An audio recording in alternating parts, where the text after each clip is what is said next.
اعوذ باللہ من الشیطان الرجیم بسم اللہ الرحمن الرحیم۔ ابوالکلام آزاد بڑا نام ہے ان کا اور بڑی تحریک کا بڑا حصہ رہے ہیں، بہت تاریخ ہے ان کی۔ میں صرف ان کا ایک جملہ کوٹ کرنا چاہتا ہوں موجودہ جو اس وقت پاکستان میں نظام عدل ہے۔ انہوں نے یہ کہا تھا کہ جی تاریخ عالم میں یعنی تاریخ میں عالم میں اتنی ناانصافیاں میدان جنگ میں نہیں ہوئی جتنی ناانصافیاں عدالتی ایوانوں میں ہوئی ہیں۔ یہ ان کا مثلا جملے کا وہ کہتے ہیں نا کرچ، یہ انہوں نے اسٹیٹمنٹ دیا تھا اور شاید 1922 میں دیا تھا جب انہیں گرفتار کرنے آئے تھے اور وہ عدالت میں گئے تھے، اس وقت کی عدالت میں۔ تو انہوں نے کہا تھا کہ تاریخ عالم میں اتنی ناانصافیاں میدان جنگ میں نہیں ہوئیں۔ آپ کو پتہ ہے میدان جنگ میں کیا ہوتا ہے؟ میدان جنگ میں یہ ہوتا ہے کہ جناب جب جنگ ہو رہی ہوتی ہے، آج کے تو شاید اتنا نہیں ہوتا لیکن ماضی کی جنگ میں تھا کہ جی آپ کو پتہ ہے کہ جب منگول آئے تھے تو انہوں نے سروں کے مینار تعمیر کر دیے تھے۔ مختلف جنگیں ہیں، آپ کو اس کے بارے میں بتا ہوگا کہ جب جنگی قیدی جنگوں میں آپ کے جوانوں کو قتل کر دیا جاتا تھا، کچھ جگہ تو جوانوں بچوں کو بھی قتل کر دیا جاتا تاکہ ان کی نسلیں باقی نہ رہیں، عورتوں کو بھی قتل کر دیا جاتا تاکہ یہ عورت مزید بچے پیدا نہ کر سکے۔ اس طرح کی جنگوں کی حالات رہے۔ میں جنگوں کی ڈیٹیل میں نہیں جانا چاہتا، میں اس جملے کو کوٹ کرنا چاہتا ہوں کہ تاریخ عالم میں جتنی ناانصافیاں، یعنی بھائی اگر آپ جنگ لڑیں، جنگ کے بھی اصول ہوتے ہیں، دشمن ہیں، بچے ہیں، بوڑھے ہیں، جوان ہیں، جو سرنڈر کر دے اس کو آپ نے تحفظ دینا ہے، جو آپ سے لڑے اس کو آپ نے قتل کرنا ہے، سب کچھ ہے۔ لیکن جنگوں میں بڑی بے انصافیاں، بڑی ناانصافیاں ہوئی۔ لیکن ابوالکلام آزاد یہ کہتے ہیں کہ جنگوں میں، جنگ کے میدانوں میں اتنی ناانصافی نہیں ہوئی جتنا عدالتی ایوانوں میں ناانصافیاں ہوئی ہیں۔ اور یہ جملہ ان کا اٹھا کر میں آج کی پاکستان کی عدل کی، انصاف کے ایوانوں کو جب دیکھتا ہوں، پڑھتا ہوں، سنتا ہوں، کیونکہ بہت سے واقعات میں نے سنے ہیں، بہت سے واقعات پڑھے ہیں، بہت سے واقعات کو میں دیکھ رہا ہوں، تو مجھے لگتا ہے ابوالکلام آزاد کا یہ جملہ یہاں بالکل فکس ہوتا ہے کہ تاریخ عالم میں ناانصافیاں، میدان جنگ میں جو ناانصافیاں ہوئیں اس سے کہیں زیادہ ناانصافی انصاف کے ایوانوں میں، عدالتوں میں دیکھنے کو ملتی ہے۔ اب یہ ایک لڑائی چل رہی ہے، الیکشن کمیشن کیا فیصلہ کرتا ہے؟ سنا ہے اس کی بہت اہم میٹنگ ہو رہی ہے، کابینہ کی بہت اہم میٹنگ ہو رہی ہے کہ جناب سپریم کورٹ میں کا فیصلہ آ گیا ہے۔ اب یہ فیصلہ 3-4 سے ہے یا 2-3 سے ہے، حکومت اس کو پریزنٹ تو کر رہی ہے لیکن کیا دم ہے حکومت میں کہ اس پوائنٹ آف ویو کو لے کے سپریم کورٹ میں جائے؟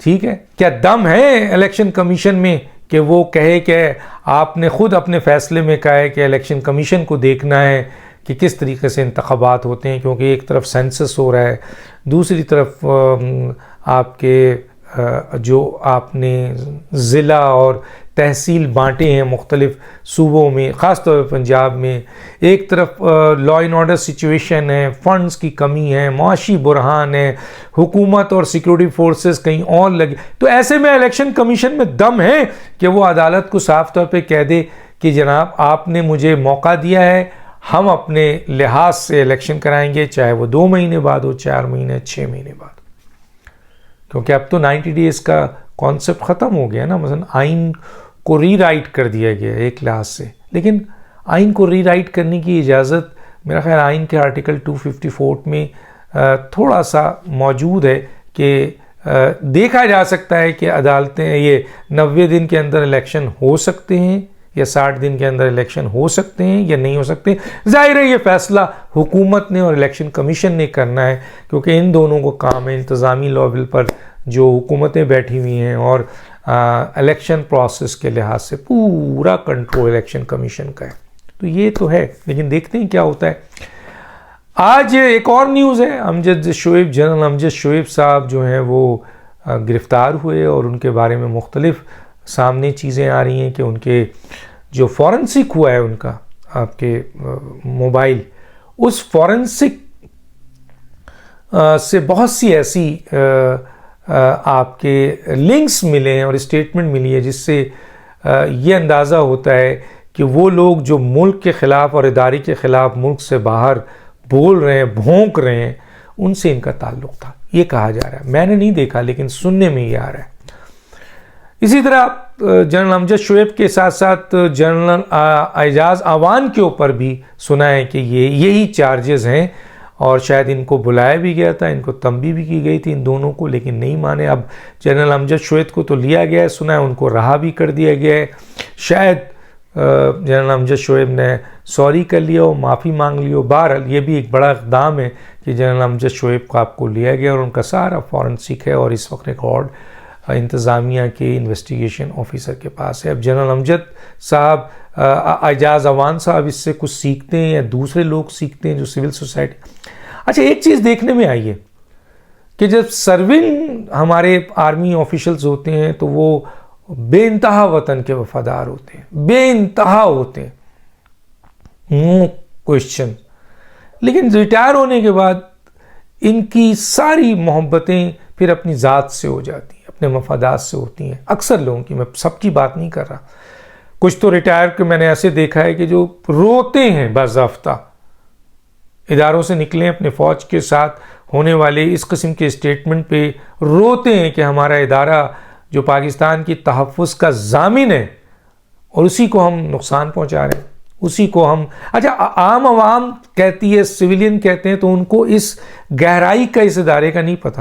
لیکن جب جنرل اعجاز اعوان جیسے لوگ، جنرل امجد جیسے لوگ، یا جو دوسرے ریٹائر ہو کے اس وقت علی قلی خان اور دوسرے جو ریٹائرڈ جنرلز اور کرنلز اور میجر جو بہت لمیٹڈ تعداد میں ہیں، وہ جب اس طرح کی اپنے ادارے پہ بھونکتے ہیں، تو ایک عام آدمی، ایک اس ادارے میں موجود، اس ادارے سے باہر، اس ادارے کا ملازم کبھی رہا ہو، افسر رہا ہو، سپاہی رہا ہو، یا عام پاکستانی جو اس ادارے سے محبت کرتے ہیں، ان کو بڑی تکلیف ہوتی ہے، مجھ سمیت.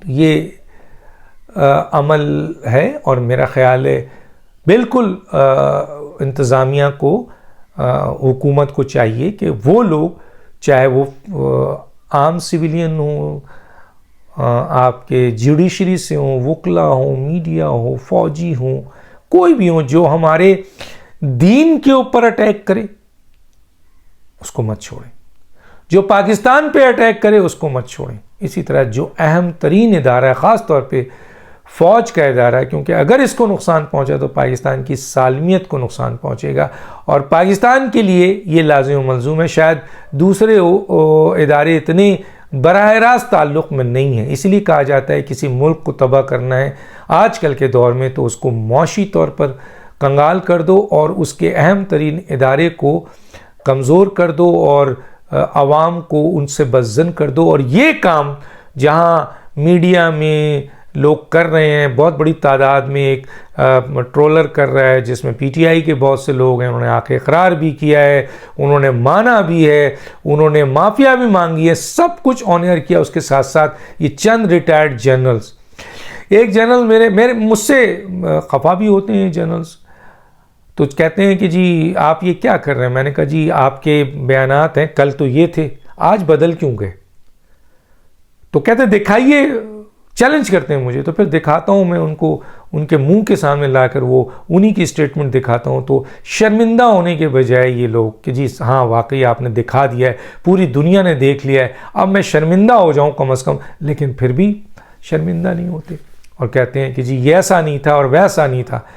تو چاہے جرنلز ریٹائرڈ، چاہے آپ کے میڈیا پرسن، چاہے بیوروکریٹس، چاہے مولوی، چاہے آپ کے ججز، چاہے وکلا، کوئی کسی کا عمل بھی ان تین چیز، اور ایک چوتھی چیز کانسٹیٹیوشن، مسلسل کانسٹیٹیوشن کو تباہ کیا جا رہا ہے، مسلسل کانسٹیٹیوشن کو وائلیٹ کیا جا رہا ہے، مسلسل کانسٹیٹیوشن کو ری رائٹ کیا جا رہا ہے.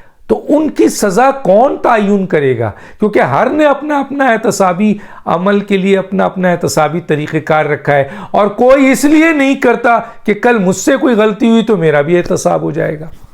آپ دیکھ لینا چلے فوج کا ہوا، بہت سارے فوجیوں کا میں جانتا ہوں، آپ بھی جانتے ہوں گے، جن کا احتساب ہوا ہے، کورٹ مارشل ہوا ہے، جن کی فیسلٹیز چھین لی۔